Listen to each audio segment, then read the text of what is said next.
Hello there. So you want to know how you can simply go ahead and use Guilded for gaming clans? This is going to be the only video that you'll ever need to watch on the internet. So with that being said, let's get straight into the video. So the best way to go ahead and utilize Guilded in order to have a clan is going to be by creating servers and inviting all your team members into the server.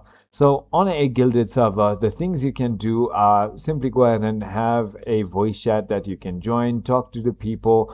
You can also stream your screen if you're playing a serious match, and if you want someone's advice on that game, you can simply go ahead and start streaming your screen, and then they can join this, and then they can guide you as well. You can also go ahead and direct message people right over here. You can also do other things. So such as you can simply go ahead and have multiple channels like announcements, forums. You can also have lists to complete, documents, voice channels, calendars if any matches are coming. Scheduling can be done right over here, and that is about it. I hope this video was helpful to you. If it was, hit that like button, and I'll see you on the next one.